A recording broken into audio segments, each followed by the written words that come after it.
Welcome to Small Business Talk for Coaches with Cathy Smith.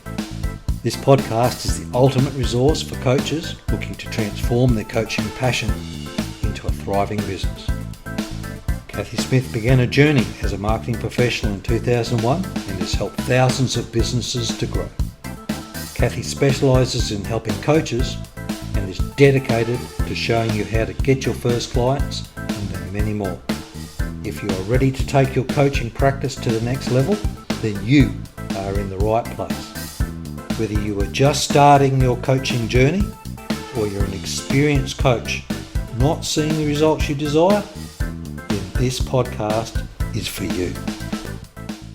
Welcome to Small Business Talk for Coaches, episode 235. Today, my special guest is Zach Carlin. Zach has been a coach for over 17 years, so we were just talking off screen about what we were going to talk about. So I think we're just going to have a conversation, how to have a coaching conversation. Welcome, Zach. Thank you so much for having me. I really appreciate it. All the way from Arkansas, United States. So I appreciate it. Fantastic. So just down the road for some of our listeners and a long way away for others. So Zach, can you give us the 30-second introduction of how you got into coaching and what you do now? Absolutely. So I started out in my coaching career in fitness right when I finished high school. I got right into, that was my first official certification, I guess, was personal training. Found out that being a personal trainer was a lot more of being a therapist than anything else. So I grew up in a very small town, so I had to kind of diversify more my portfolio, I guess you could say, because the clients weren't as abundant. So I also had got a job at a recreation facility where I was doing addictions counseling. So I got a lot of experience working with very different individuals, having to overcome very unique and challenging clients and goals of the client. So I very quickly had a very diverse background. And then from there, I owned about 6 fitness, small boutique fitness facilities where I was doing both fitness, health and nutrition, and life coaching out of there. And again, it was about 6 facilities that I owned and then I ended up flipping. And then I got into leadership coaching, business coaching, and sales coaching as well. Just everything coaching. Like that's why we're kind of having trouble deciding, well, what do we want to focus on when it comes to coaching? I don't want to say I haven't done it all. That wouldn't be a fair representation, but coaching is the essence of it stays the same regardless of the topic, regardless of the discipline.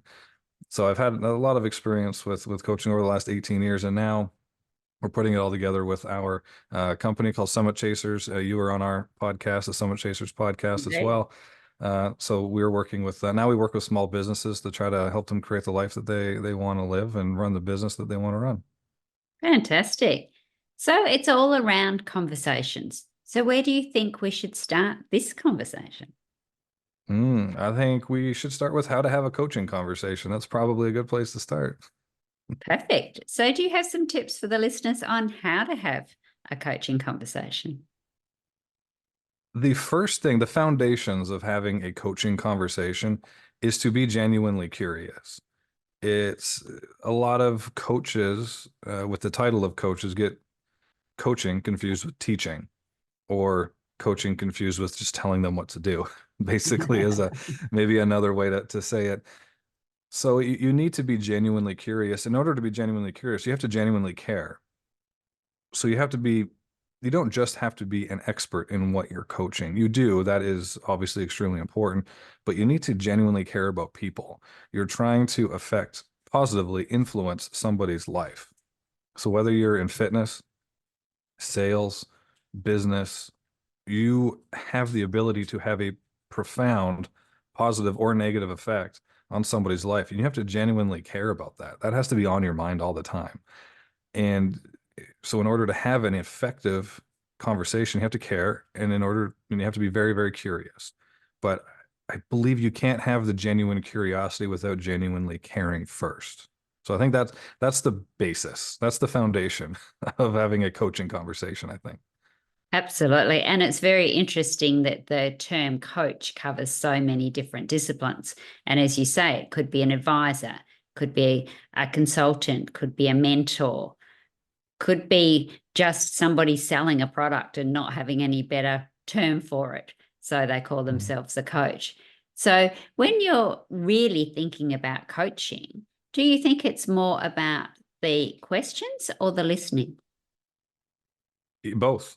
So there's a term, and it says you have to listen in the third person or have a communication in the third person. So first person would be me paying attention to how I'm talking to you. So I'm paying attention to the words that I'm saying to you, right? So if I'm communicating and I'm only focusing on the words that I'm saying, I'm only making sense to myself. I'm only getting across to myself. I'm only communicating for myself. I'm not communicating for you, right? And if I communicate in the second person, I'm only worried about what they're thinking. I'm only worried about how they're reacting to what I'm saying. So I'm not focusing on what I'm saying. But if I'm communicating in the third person, I'm focusing on what I'm doing. I'm focusing on how I'm reacting to what they're saying. I'm focusing on how what I'm communicating is affecting them. And then I'm also paying attention to how they're communicating to me. Right. So I need to see thumbs up. I'm on something, but so you have to be able to communicate in that third person, right? So you have to be listening, paying attention to visually as well what they're saying. So that's why it's really good. Zoom is really good to have these coaching conversations. It's really difficult over the phone. You can do it. You can listen to tone and that kind of thing, how they pause, but you have to have both at the same time. You have to.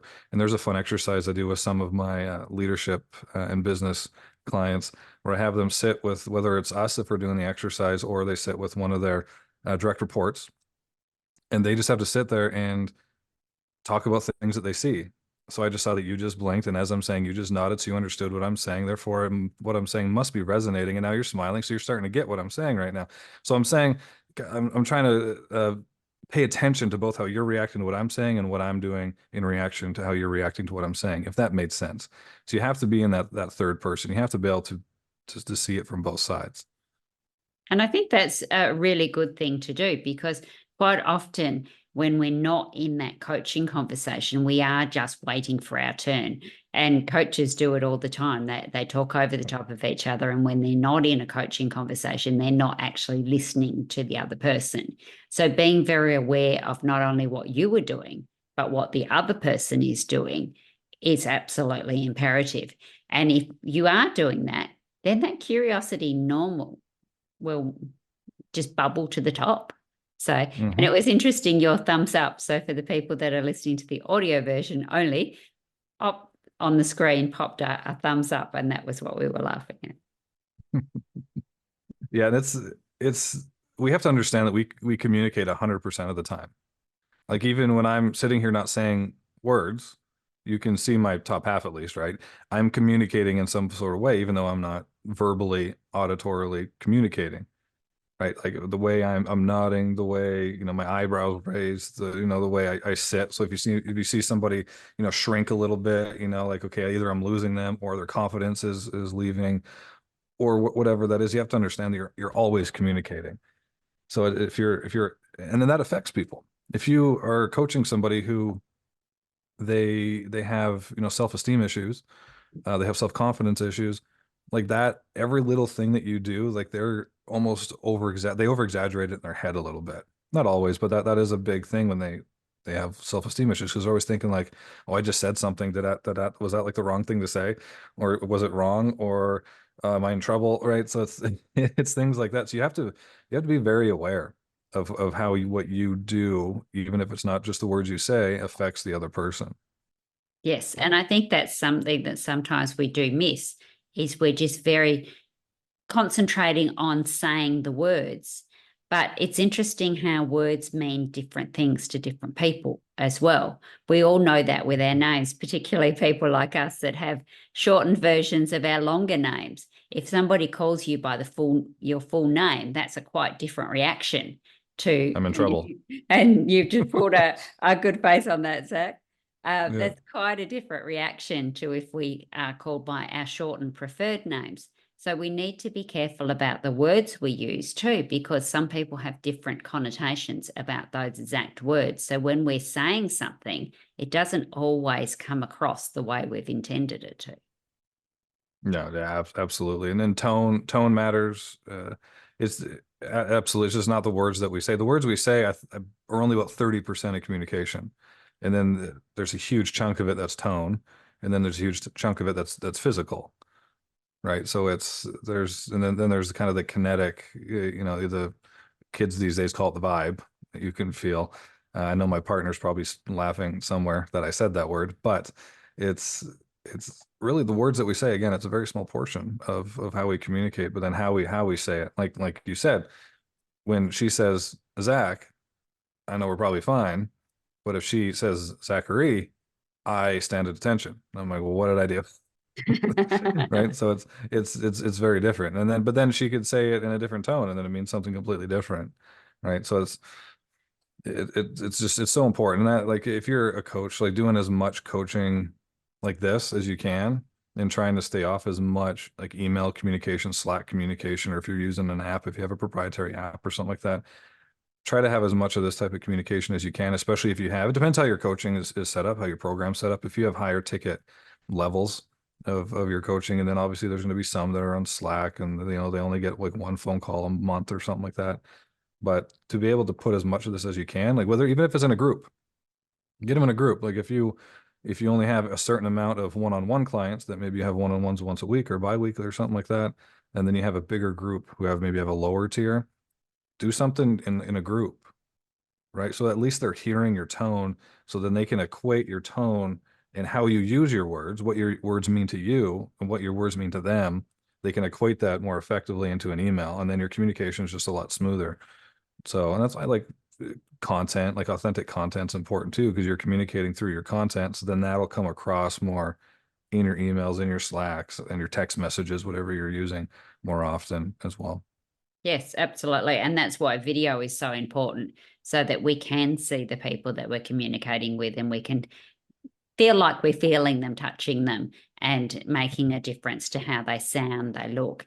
And that can be a total turn off for some of your people. And that's probably a good thing too, because you don't want your whole ecosystem filled with people that aren't your raving fans. No, absolutely not. And that's a great point. And then if you go into like the business of coaching, like we try to cater. That's a big downfall. Is we try to cater to those people that just aren't a good fit. They don't want what you have, and they don't want who you are. Right. So, and you can't to try to cater to those people. Then you're going to turn off the people who you you have a connection with, and those are the people that you can help the most. Yes. So if you shy away from them, I mean, you're negating so much of the positive effects that you can have to your community and to your clients when you do cater to those people. So being authentic and how you communicate, how you want to communicate, how you find best to connect to your clients, just stick with that. Don't just because, oh, I could open up another revenue stream if I have a whole bunch of people where I only talk to over Slack. It's like, well, that's going to take your time away from this, and you're probably charging lower ticket, and it's not authentic, and it's not going to be long term. No. And then you end up spread so thin that you become vanilla to everybody. And suddenly you've got no real offering because you're just trying to Mhm. do what you see other people do. And quite often you see those other people getting a lot of slack for the fact that they're not doing what they're teaching. But of course they're not, because they're not at that level. So you see Mhm. people that have got huge, big social media followings, but they didn't start that way. So if you're not at that level, don't try Right. to spread yourself too thin. No, because and it's that age old adage, right? If you try to do everything, you'll be good at nothing, or you'll do nothing well, right? If you're just starting out, you have to find your own proprietary voice. Like, what is that? How can I, or how can Cathy most authentically positively affect, right, the most amount of people? And sometimes that's not by, especially at the beginning, throwing out a challenge for 10,000 people into an app, and you charge $10 a week or $10 a month or something like that, whatever it is. If that's not you and that's not something that you can authentically do long term over time, then don't do it until you have the infrastructure to do it, and that takes time. That takes time. Uh, I had a company called VShred, and it ended up becoming very, very large. But when we started, we tried to prematurely really push out our online offerings, where we just had people come in, they'd fill out a form, and we'd throw them some workouts and some nutrition plans just based on a form that they filled out. And it was so difficult because the content that was already out, the reviews that were already out, the uh, the referrals that we were getting, it was very much around a much more personal touch. It was very much more around okay, you get a one-on-one coaching experience with video and group videos, and you got a community support. And then when we poured in this lesser offer, it was much less money as well, but people don't really care about that. Uh, it was perceived as so much less valuable and so much less authentic that it took a long time to get that going. And if we didn't have such a big uh, kind of a big infrastructure that we could afford to kind of take those hits, it would have been a disaster. And I mean, in my books now, my standards I have now, it was a disaster because we did it very abruptly.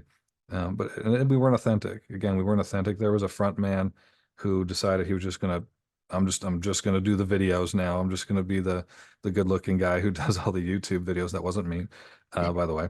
And and then we'll hire a bunch of people to do this. And it just didn't hit. It didn't hit because it wasn't authentic. It wasn't on brand. It wasn't as promised. So And that's the thing, the digital disconnect is such a big thing. And that's a perfect example of paying for something and getting delivered something completely different. So, particularly in coaching, that's not what people are looking for. They are looking for authentically you. And we all know that we've seen those photos in LinkedIn, and then you meet the person in real life and you go, oh, is that actually the same person? So, making sure that that digital disconnect doesn't happen is the way that you will actually build a robust business. that sounds like my dating life before I met my fiance. And if that's what you want to do, then, and this might upset some people, then you're not a coach. No. Like if you just want to just throw out a course, or you want to just, throw out a plan to whatever you're coaching, right? Just throw out a plan to somebody that isn't, you say it's custom, but it's really just a little tweaked version of somebody else's program. Then you're not a coach. You just have a course, which is fine. I mean, if that's what you want to do, then that's fine, but you're not a coach, right? If you're a coach, committed to you're committed to change people's lives one-on-one or one to few. And that's where it's tough. And I think that we brought this up when you were on my podcast, when the word coach gets thrown around almost too whimsically now. I think that's how you say that. And which is unfortunate, because coaching is so important. Whether you're a mentor, you're, a teacher, you're a boss, coaching is a part of all of that, right? You're promising somebody that you can guide them to the goals that they want to achieve, or at least get a lot closer.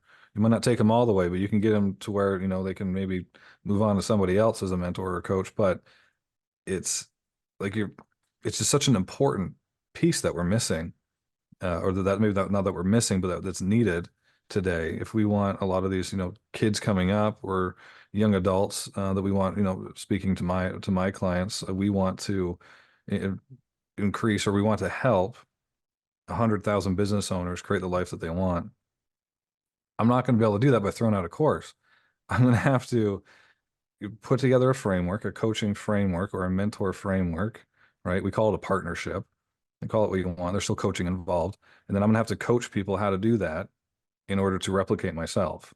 I can't just throw out a course, right? But that is coaching, is guiding people to the outcome that they want. And it's not telling them what to do either. A lot of people come to you and they already have all the tools, they have all the knowledge. They just need a guide and know how to use those tools and knowledge, and maybe use some of your experiences and a third party view to be able to see things a little bit differently, and guide them to the end result that they want. And so if that's not what you're doing, then you're not a coach, which is fine. That's just not what you want to do. I'm not saying there's wrong with it. Just don't call yourself a coach. Yes. And I think that's where it gets a bit murky, is that there's so many different disciplines that are calling themselves coaches. And a lot of what they do may be coaching. But if they're moving towards more mentoring or facilitating, then yeah, You use the correct term because it can be misleading, because you get people that do courses and been given exactly the same material. And some people do really, really well. And other people, it's just their waste of money. And they've gone in and they've done the stuff. But the difference is that they've got in their own way and they potentially haven't put their hand up for that coaching. They haven't asked for that extra bit, because we all know that confronting questions can be confronting. So we sometimes don't want to do that. So that's where that real coaching can come into play, and having that third person just look from the outside and go, hey, Zach, did you think about this? Or what do you really mean with that? Or do you need that accountability? Yeah. We could have 10 people look at the same map to try to get to the X, and we'll have 10 different people getting lost 10 different ways, right? So it's our job to take that map and make it make sense for them to get to the X, to get to their end result, right? It's not like we're not writing the map for them, right? The map's already there a lot of times, but we help them make sense of it. And it's the same with like data. Like if we're talking to businesses, like they can look at data sets, so they can look at all the, fancy, the shiny object syndrome these days. They don't know what to pick, right? They're all looking at the same thing, but they all come up to, a million different types of conclusions, or they read it in a different way, or their experiences, or maybe they had a negative experience in their past that stops them from just from getting that, just that one extra little, little outlook, or just getting themselves out of their way, just kind of breaking down that wall, really, so they can see what's on the other side a little bit more clearly. And like that's what coaches do. Yes. And and I think it's just very important. I think there needs to be more good coaches out there, helping those people achieve what they want to achieve. Absolutely. And sometimes it can be just that one question, or it can be an observation. Sometimes it doesn't even have to be a question. It's, oh, did you realize you're doing this? Or why do you do that particular way? And quite often it's because we've always done it that way. That's the way the business does it. All of that sort of thing. And then you get somebody come in and shake it up, and people don't like change. So they're wondering, is it them that there's an issue? Is it the system that's an issue? And having those pure coaching conversations can really help to smooth that and show them that they're fine. They're not broken. They're good. It's just something different they need to do now. Yeah. The answer most of the time's in there. They just need to see it in a different way. That's like a third party perspective it's so valuable. So valuable, especially when we were talking about fitness, especially when you get somebody who they've done things the same way for 10 years, and that's why they are where they are, but they don't see a problem with it. Cause like I'm fine. It's been 10 years and I'm not dead yet. Well, that's not the case. You know that you do this and that can cause this, which can cause this. Or a business owner who's nonstop in their day to day, where they can't even see what's really going on around them, and just, okay, let's pull you out of here. Imagine if we did things this way. Have you ever thought of that before? And they're like, not like that. It completely it can change everything. It can change everything for them. As we're saying it, we make it sound simple, but being a good coach, it's hard. It's hard to do. It's not that it's hard to do. It takes consistency and it takes time. And the best coaches are students first. They're always learning. They're always trying to improve. They stay curious, not just with their clients. They stay curious in everything. Like I've read those books. It's not just there. Those are real. Exactly. So there's thumbs up again for those of you that are listening. You have to stay a student. Like the best masters are students first, right? So you have to always be practicing your craft. Even in sales is a form of coaching. You're getting people out of their own way and realizing that they need what you have, right? But that what you have can solve their problems genuinely. There's some sneaky sales tactics out there, but it's a form of coaching, and it's just, again, you have to. It's difficult to be a good coach. Like, so just knowing that and just always practice having those conversations. And like for our team, like we have the little exercise that I did with you earlier. Like we do that. We practice being in that third person, right? So what is what I'm doing affecting what you're doing? And we kind of do those back and forth to practice that. And it's because it's not, you can't script it. No. Like you can practice a few things, like explaining, if we have a certain framework or something that we teach, okay, you have to practice that stuff, but how you communicate it, how you can get it across, how you can make it make sense for them, how you can make it usable and actionable for them, that takes practice, because you can have 100 different people and you'd have to communicate it 100 different ways. And it could mean 100 different things to them. So it takes a lot of practice. You have to always be a student. Yes, most definitely. And quite often it is simple, but it's not easy. And I think that's the difference. Is it can be just literally step after step and only a few steps, but those steps are huge if you haven't got them broken down. So sometimes it's Yeah. a case of having to break it down. And interestingly, how you said that having a script doesn't always work. And that's why we don't have sales scripts anymore, Mhm. because you can just see through them. You know what they're going to do. You know that they're not authentic. And when somebody's learnt that so well, they forget all the other things, that they have a person in front of them and they need to actually be catering for that person. And it's not a one size fits all. No, I mean, yeah, I have nothing to add to that. It's absolutely true. And then that's, I mean, we come in first full circle. You have to genuinely care about people. You have to genuinely care about getting people the result that you want. And that's why, like, especially with coaching businesses, and it's important in any other business too, but I think in coaching businesses, it's so important to have like a clear mission and purpose. Like, what do I want to accomplish? What kind of difference do I want to make? Like, again, for us is, we want the success of small businesses to be an expectation, not an anomaly. And we want to positively infect 100,000 business owners. That keeps me fired up. That makes me want to learn more. That makes me want to do more content. That makes me want to talk to great people like you. But to have that clear purpose of, this is the difference I'm trying to make. These are the type of people I want to change, or I would not change, but I want to help achieve what they want to achieve. Um, you'd be very clear with that, and then don't just write it everywhere. Like, live and breathe it, right? Follow through with it. Be authentic with it, right? You have to be very clear. Yes, absolutely. And I think that's where we quite often go wrong as a coach and a business owner, because we forget that we need to be looking after ourselves as well. We spend all our time working in the business and we're not working on the business. So we're not looking at our missions. We're not looking at those things that lit us up in the first place to create this business. And now we're just working way too many hours and things start to slide. So that's why we all need our own coaches as well. Ah, yes, coaches need coaches. Like I said, coaches need to be an apprentice first, a student first. In order to be a student, you have to have a teacher. I've always believed in the biggest investment, the best investment that you can make, the biggest return on an investment that you can make is on yourself. Indeed. It's always going to be, whether it's on your health, your mental fitness, you're taking your vitamins, getting exercise, doing the hot and cold stuff. That's crazy these days, right? Which it works. I get it. But that's all so important. And when we're running a business, we forget. We think that no, going over my P&L with my managers is the most important thing, or no, putting out 80 pieces of content on a Sunday is the most important thing. Well, no, the most important thing is go get some fresh air, exercise, be healthy, be cognitively functioning at your, the highest performance that you can, so that the content that you do put out is extremely good. And when you are working with your clients, you're getting great results from them. When you do read the book, you're retaining a lot of it and you have actionable takeaways that you can use in the book. That's more important. Quality over quantity will always win.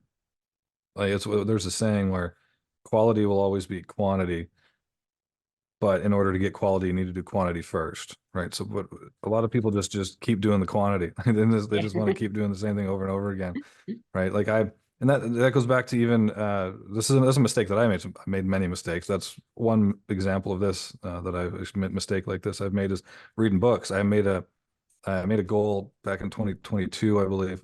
I wanted to read a book a week for the whole year.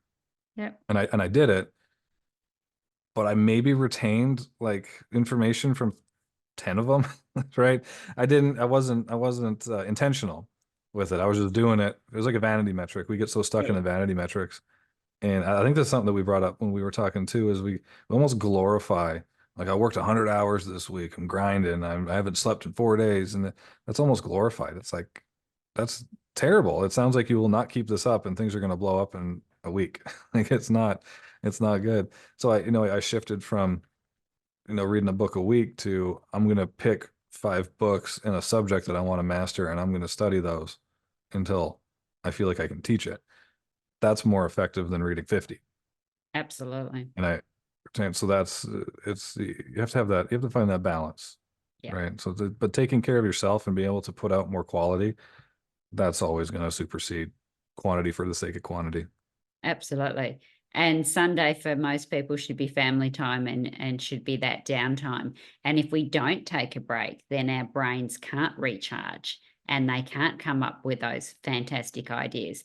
That's why quite often small business owners are awake at 2 o'clock in the morning, because it's the only time that their brains actually switch down enough to be now percolating those ideas. So we do need to make sure that we do have a balance between working and downtime so that Yeah. we can create those creative ideas and come up with the new next best thing.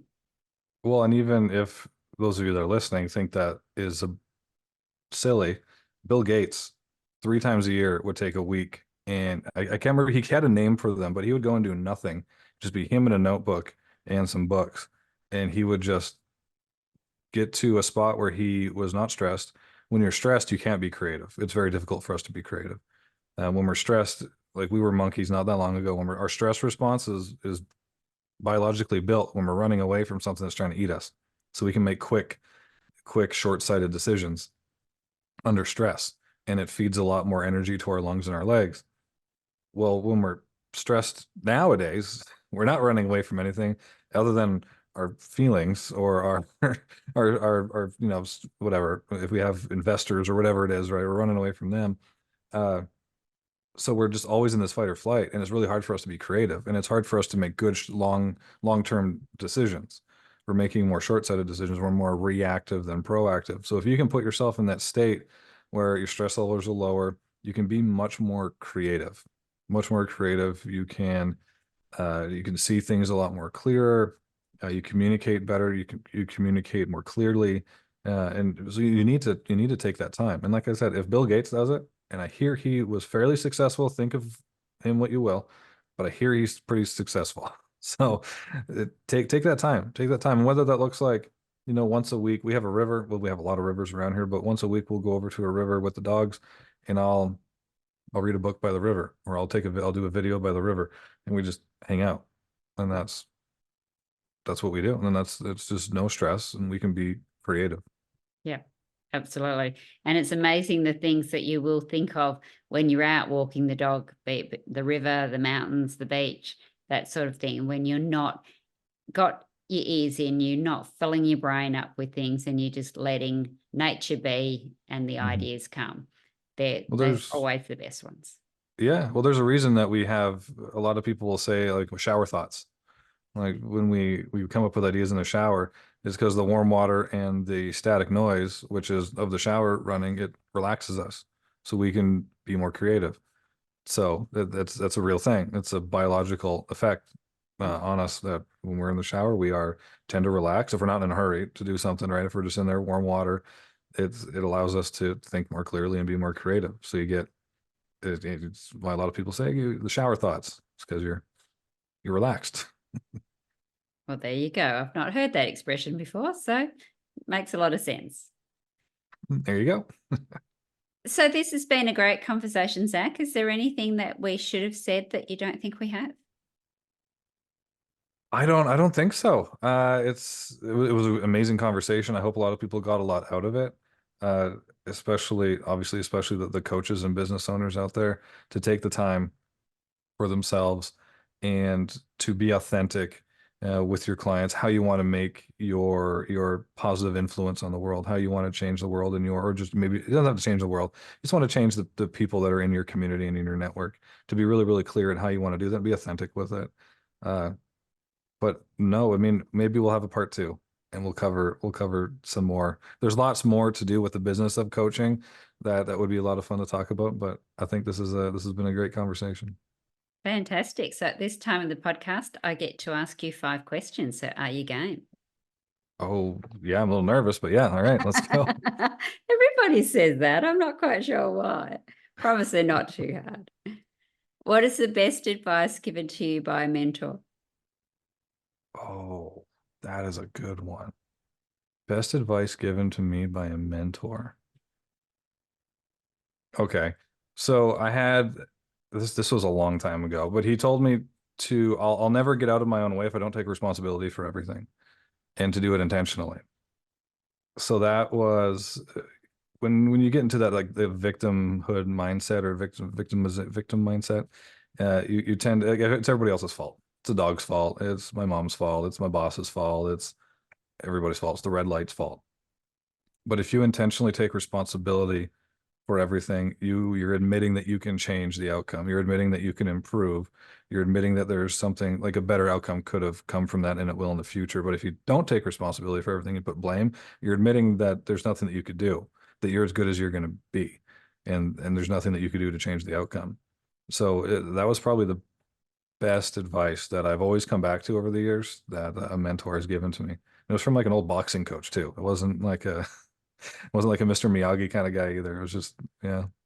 Well, maybe he was. Maybe he was actually your Mr. Miyagi. So there you go. Maybe.